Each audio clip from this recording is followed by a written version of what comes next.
3,000 taon na ang nakalilipas, ang mga sorcerer ng malupit na kaharian ng Acheron ay nagnanais ng kapangyarihan ng muling pagkabuhay. Nanalo sila sa labanan matapos na matuklasan ng isang maskara na ginamit nila upang itakwil ang masasamang puwersa na nagbigay sa kanila ng mahusay na kakayahan. Ang maskara na ito ay ginawa mula sa mga kalansay ng hari at pinalakas ng purong dugo ng kanyang anak na babae. Ang kapangyarihan ng Acheron ay lumago, na nagpapahintulot sa kanila na talunin ang iba pang mga kaharian.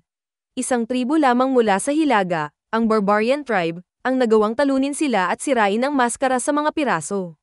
Tinalo ng mga barbaro ang Acheron, at tuluyang nawasak ang kaharian ng kadiliman. Ang mga piraso ng maskara ay inilibing sa iba't ibang kaharian upang pigilan ang sinuman na makuha muli ang gayong napakalakas na kapangyarihan. Ngunit hinulaan ng propesiya na may susubok na bawiin ang maskara at gamitin ang kapangyarihan nito. Makalipas ang ilang taon, noong Hyborian Age, isang sanggol ang isinilang sa larangan ng digmaan. Anak siya ni Fiala, asawa ng isang mandirigma. Inabot ni Fiala ang kanyang anak na si Conan habang siya ay naghihingalo. Pagkatapos ay ibinigay ni Fiala si Conan sa kanyang asawa na si Corin, ang pinuno ng Barbarian clan. Si Conan ay pinalaki ng isang Barbarian clan sa Cimmeria. Bata pa lang ay sabik na siyang makipaglaban. Bilang resulta, mas nagsanay si Conan kaysa sa kanyang mga kaibigan at matatandang individual. Isang araw, ipinadala ni Corin ang kanyang anak at ang iba pang mga kabataan sa Winter Forest upang makipagkompetensya para sa titulo ng susunod na batang mandirigmang Cimmerian.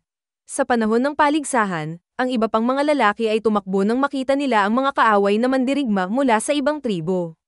Balak nilang salakayin si Conan at ang kanyang mga kaibigan, ngunit hindi nabigla si Conan at nagpatuloy. Nahuli si Conan, at tinangka ng angkan na patayin siya dahil sa pagpasok ng walang pahintulot.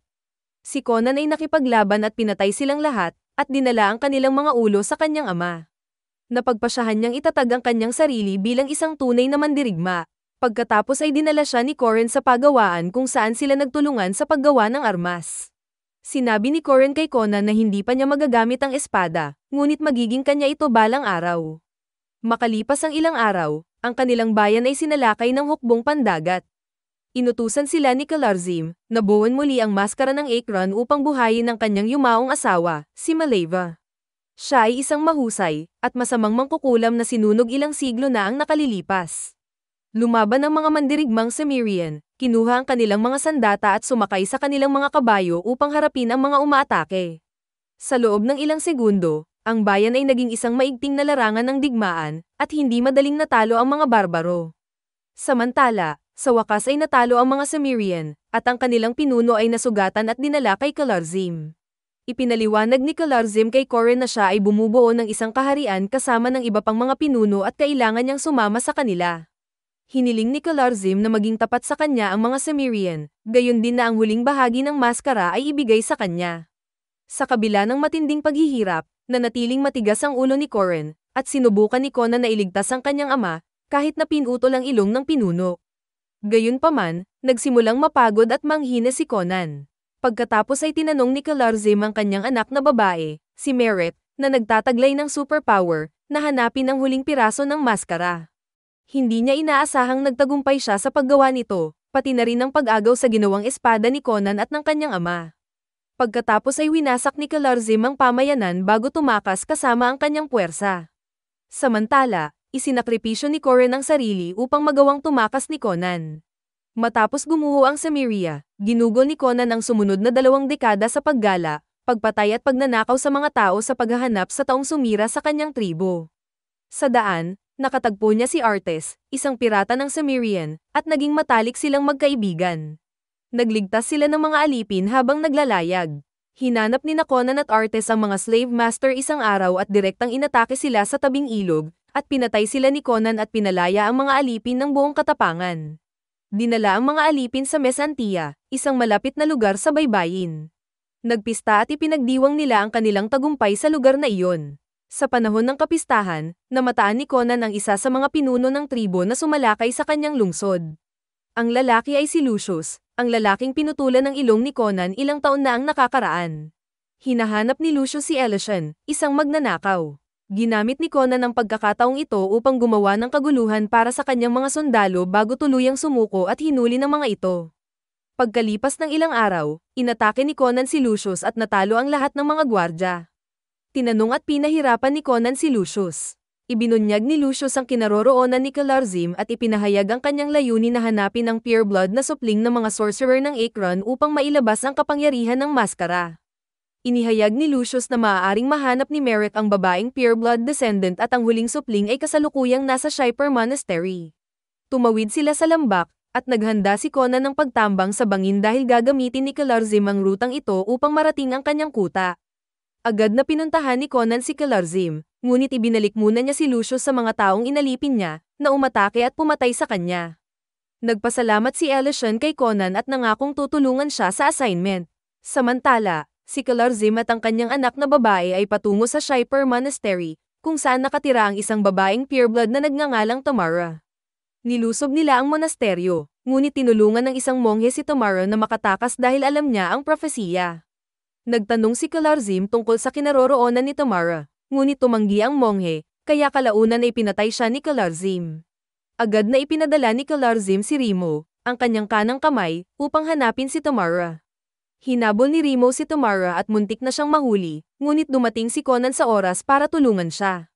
Hinabol ni Conan si Remo, itinapon, at dinakip bilang bihag. Noong gabing iyon, ipinaliwanag ni Conan kay Tamara kung bakit niya hinahanap si Kalarzim, at plano niyang gamitin si Tamara bilang pain para akitin ang kanyang kaaway. Kalaunan ay nagkamalay si Remo at sinabi kung bakit interesado si Kalarzim sa kanya. Inalok ni Remo si Conan ng ilang kayamanan, ngunit kailangang ibigay ni Conan si Tamara kay Kalarzim. Sumang-ayon si Conan na hayaan si Remo na ihatid ang impormasyon tungkol sa kinaroroonan ni Tamara, ngunit hindi niya isiniwalat ang kanyang plano na patayin siya. Kinaumagahan, ginamit ni Conan ang katawan ni Remo upang magpadala ng mensahe kay Kalarzim, na humihiling na makipagkita siya sa kanya ng mag-isa upang kunin si Tamara, ngunit ito ay isang bitag. Nang dumating si Kalarzim, sinadya siya ni Conan at Tamara na tambangan siya. Tinanggihan ni Conan ang ginto ni Kalarzim at sa halip ay sinalakay siya. Nakipag-ugnayan si Conan kay Kalarzim gamit ang isang espada, habang si Merrick ay nagpatawag ng mga Sand Warrior, na nagpahirap kay Conan at Tamara. Inatake sila ni Merrick ng lason, pinahina si Conan at pinayagan si Kalarzim na atakehin siya. Kalaunan ay nakipaglaban sina Conan at Tamara sa mga Sandman at tumalon sa isang bangin, kung saan naghihintay sa kanila si Artes at ang iba pa. Sa bangka, ipinaliwanag ni Conan kay Artes kung bakit hinahanap ni Kalarzim si Tamara. Balak ni Conan na harapin muli si Kalarzim, ngunit sa pagkakataong ito ay gagawin niya ito ng mag-isa. Hiniling ni Conan kay Artes na mangako na protektahan si Tamara at ligtas na ihatid siya sa mga monghe. Noong gabing iyon, sinubukan ng mga tauhan ni Kalarzim na hulihin si Tamara. Sa kabutihang palad, alam ito ni Artes at inutusan ng mga tauhan ng barko na patayin ang mga tauhan ni Kalarzim sa panahon ng labanan. Pagkatapos ay nakipaglaban sina Conan at Tamara sa mga tropa ni Kalarzim, at si Tamara ay gumanap ng isang kahangahangang pagganap. Nagpaalam si Conan sa kanyang mga kaibigan sa pagsikat ng araw, ngunit hinayaan siya ni Artes na umalis nang hindi dala ang mapa ng baybayin, kaya pinadala niya si Tamara upang dalhin ito. Pinagbigyan niya siya hanggang sa susunod na araw upang makabalik siya sa barko. Nang magkita si Tamara at Conan, iniabot nito sa kanya ang mapa at nagpalipas sila ng gabing magkasama sa isang kuweba. Bumalik si Tamara sa barko ni Artes kinaumagahan. Sa kanyang pag-uwi, siya ay tinambangan ni Kalarzim at ng kanyang mga sundalo, ngunit wala si Conan upang iligtas siya. Nang malaman ni Conan na nakidnap si Tamara, sinubukan niyang hanapin siya sa Cor Calba. Humingi ng tulong si Conan kay Elysian, ang nangungunang magnanakaw sa Arg Island. Nagsagawa si Tamara ng isang ritual sa Calba na nag-activate ng Akron Mask, na nagbigay kay Kalarzim ng kakayahang buhayin ang kanyang asawa. Sinadya niyang gamitin ang katawan ni Tamara bilang vessel para sa espiritu ng kanyang asawa, umaasa na ang lihim na dinala niya mula sa kaharian ng mga patay ay gagawin silang pinakamalakas. Inayos ni Kalarzim si Tamara sa kaparehong kasuotan ni Maleva noong araw ng kanilang kasal. Pumuslit sina Conan at Elysian sa loob ng lagusan. Dumaan sila sa isang anyong tubig, at si Elysian ay lubhang nakatulong sa pag-unlock ng lahat ng mga padlock na nagpapahintulot sa kanila na makapasok sa stronghold. Lumangoy sila sa tuktok ngunit kinaladkad sila pabalik ng halimaw sa dagat. Tinangka ni Conan na tapusin ang nilalang ng mabilis para makaalis sila sa tubig, ngunit nagulat sila sa kanilang nakita, isang napakalaking silid na puno ng mga bilanggo sa mga kulungan. Ang mga taong ito ay nagsisilbing pagkain para sa malaking halimaw. May mga umatake kina Conan at Elysian, at tinangka silang ibalik sa tubig para gawing pagkain ng halimaw. Ngunit nagawang lumaban ni Conan at Elysian, ipinakain ang mga kalaban sa halimaw sa halip at nagkapira-piraso ito. Sa wakas ay nakalabas sila sa nakakakilabot na piitan na iyon at nagpatuloy hanggang sa kinaroroonan ng kalaban. Napagmasdan nila si Kalarzim at ang kanyang mga legion na dinala si Tomara sa Skull Cave, kung saan magaganap ang seremonya. Nagpasalamat si Conan kay Elysian at sinimulan ng kanyang misyon na subaybayan si Kalarzim. Pagkatapos ay pumasok siya sa kuweba na nakabalat kayo bilang isa sa mga kalahok sa ritual. Nakatali si Tomara sa isang malaking bato sa yungib. Ibinigay ni Merrick sa kanyang ama ang Cimmerian sword na kinuha niya mula sa nayo ni Conan. Pagkatapos ay sinimulan ni Kalarzim ang pamamaraan sa pamamagitan ng paghiwa sa dibdib ni Tomara gamit ang espada. Inilagay ni Kalarzim ang maskara sa likod ng sugat ni Tomara at hinayaang tumulo ang dugo dito.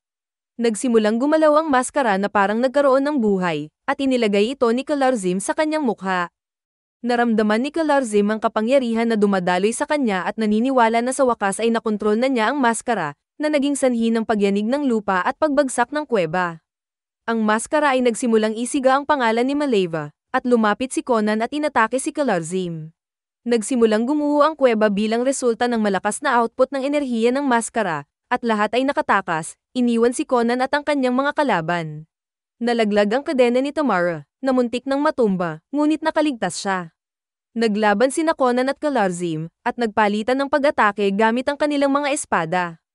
Pareho silang malakas, na nagpapakita ng kanilang mga kapangyarihan. Pinutol ni Conan ang mga tanikala na pumipigil kay Tomara at pinatakas siya. Tumakas si Tomara, habang si Conan ay nagpatuloy sa pakikipaglaban kay Kalarzim. Tinangka ni Tomara na magtago sa isang lugar sa yungib, ngunit hinabol siya ni Merrick. Natunton siya ni Merrick, naiwan si Tomara na walang pagpipilian kundi harapin siya. Buong lakas na lumaban si Tomara, ngunit napakalakas ni Merrick.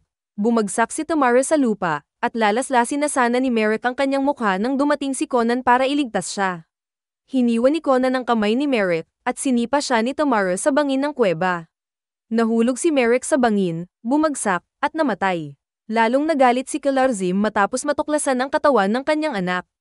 Sinundan niya sina Conan at Tomara, habang si Tomara ay nahulog mula sa sinaunang kahoy na tulay. Hindi na masuportahan ng tulay si Tomara, kaya ginamit ni Conan ang lahat ng kanyang lakas para hawakan siya. Ang isang kamay niya ay nakakapit sa kadena na humahawak kay Tomara, at ang isa naman ay nakahawak sa tulay.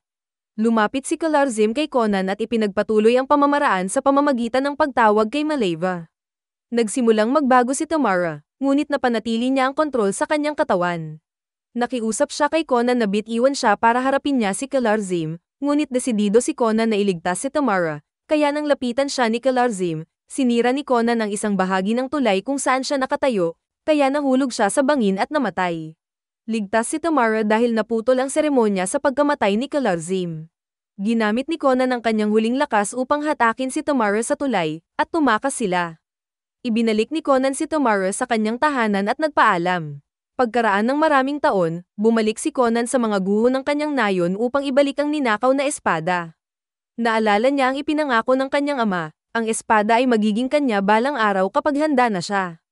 May dignidad, itinaas ni Conan ang espada, na nagpapatunay na karapat-dapat siya para rito.